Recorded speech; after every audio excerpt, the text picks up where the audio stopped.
I have no idea why people have faith in God or anything else they can't see or touch. I'm not religious.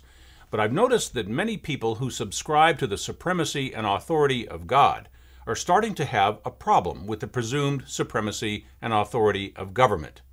They feel they can only serve one master. They feel that to serve two masters requires the betrayal of one master for the benefit of the other, an impossible conflict. As government presumes more and more authority and casts itself in the role of God, that conflict grows greater.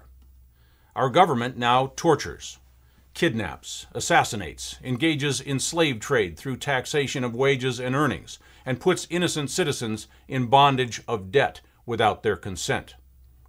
Our government, the one we pay for, the one we created, is doing things the Bible says good men may not do. On our dollar it says, "In God we trust." That expression was not used by our forefathers to affirm their religion. Our nation's founders did not have the slightest doubt of the existence of God.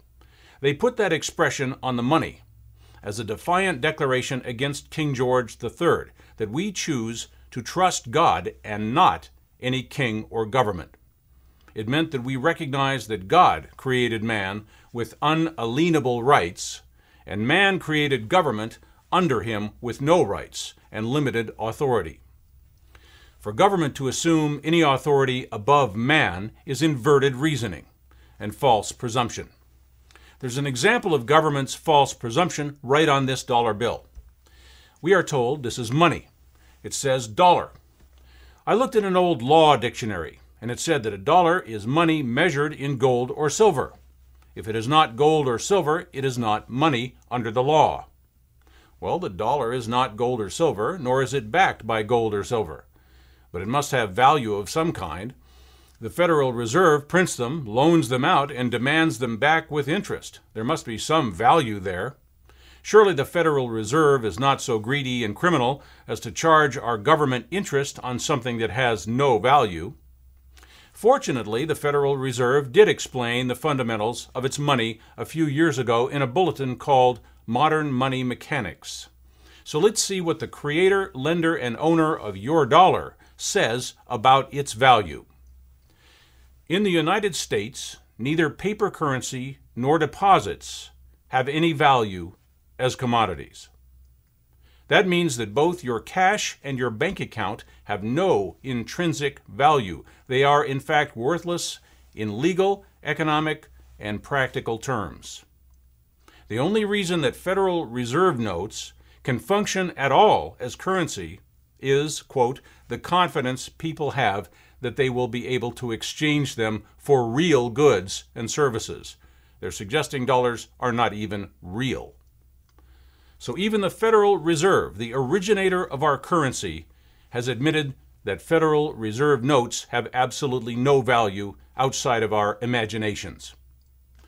So much for Federal Reserve propaganda. That was the good news. The truth is much worse than that. When you accept and use Federal Reserve notes, to you they have negative value. They are damage to you. When you get a dollar, you are not getting money. You are trading your labor, goods, or services for an obligation, a debt. At the very top of the dollar, it does not say Federal Reserve money or Federal Reserve currency. It says Federal Reserve note, as in promissory note. If you're familiar with promissory notes, you will recognize the creditor's name goes at the top, the debtor just below, the signature of the debtor's representative and a witness, and the enumeration of the debt. That is not a dollar. It is an IOU for a dollar, an instrument of debt and obligation of the United States government, and by taking possession of it, you become a debtor. Your government borrowed that dollar at interest and promised that you would pay the interest through all kinds of taxes, fees, fines, licenses, permits, judgments, and demands. As the Federal Reserve said, the dollar is not a commodity. It is a contract of debt attaching itself to anyone who touches it. That contract says those notes may be taken from you at the whim of government. Anything you buy with it may be confiscated by government. It's fool's money.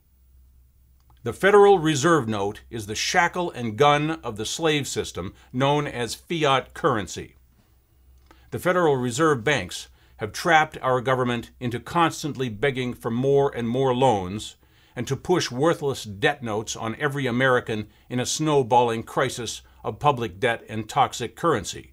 This note is the single most destructive force against our economy, wealth, and our freedoms and our opportunities, not to mention the integrity of our government's finances.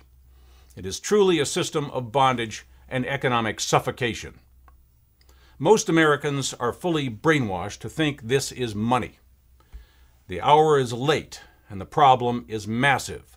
Any solution now will have to be as large as the problem. So it is time for all of us who care about our future to start imagining a world where we no longer use debt and we no longer use unbacked currencies.